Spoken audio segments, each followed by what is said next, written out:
Il-Prim Ministru Robert Abela ħabbar li l-Gvern se jkun qed jirregola it-temping agencies, l-aġenziji li jġibu il-ħaddiema barranin f'pajjiżna. Dan ħabbar waqt intervista fuq One Radio mal-ġurnalista One News Samuel Lucas fejn qal darb'oħra il-Prim Ministru Robert Abela tkellem dwar il-ħaddiema barranin. Sostna li lan ta' dawn il-liġijiet huma li jrażnu l-attitudni ta' min irid jaħdem bla standards u juża ħaddiema barranin biex igawdi ħafna hu fl-istess ħin li s-soċjetà tgawdi ftit jew xejn. Temping agencies li huma leġittimi jistgħu jibqgħu joperaw anke fil-kuntest ta' dan il-qafas leġislattiv, però oħrajn fosthom u tista' tgħid dak li kellmuni f'dal-aħħar jiem u batuli korrispondenza x'qalu li qed tkunu bsewwis magħna, qed tkunu riġidi żejjed. Bil-fors. Għaliex jekk mhux se jkun hemm il-kontrolli li huma neċessarji, il-pajjiż se jbati.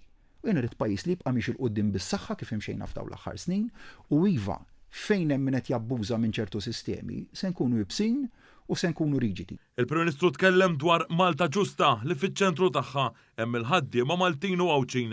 Dr. Abela sostna li l-Gvern qed jara li għad il-aqwa għodda lill-istudenti hekk kif l-edukazzjoni hija kruċjali għal ħiliet. Għandna setturi fl-ekonomija tagħna li joffru opportunitajiet kbar jekk hux qed nitkellmu dwar coding, jekk hux qed nitkellmu dwar servizzi finanzjarji, jekk hux qed nitkellmu dwar il-farmaceutika, l-avjazzjoni, setturi jekk hux dawk is-setturi li tkellmet dwarhom hemm każ din il-ġimgħa, opportunitajiet li huma kbar li nerġa' ngħid.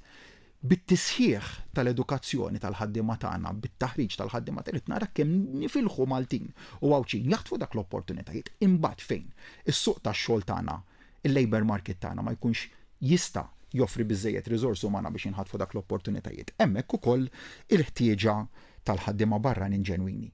Hawnhekk il-Prim Ministru innota li l-Gvern żied ix-xogħol u hekk se jibqa' jagħmel. Irrimarka li l-ħidma tal-Gvern Laburista f'dan il-qasam tidher biċ-ċar hekk kif pajjiżna qed jirreġistra l-inqas rata ta' qatt fl-istorja u pajjiżna għandu l-inqas rata mill-pajjiżi kollha tal-Unjoni Ewropea. Ridu ekonomija li tikber b'mod sostenibbli, li tikber fil-kuntest tal-prijoritajiet li għandu l-pajjiż, qalba diġitali, qalba ambjentali, qalba lej setturi li huma less labor intensive li jiġifieri ma jeħtieġux daqstant riżors umana li operaw tal-partit li huwa sinonimu ma' tkabbir ekonomiku.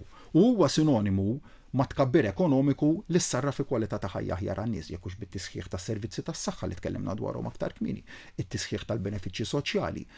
L-għajnuniet b'saħħithom li tajna fil-qasam tal-enerġija u l-investimenti li għamilna fil-qasam tal-enerġija dak huma kollha il-frott ta' tkabbir ekonomiku illi wasal imbagħad għand in-nies.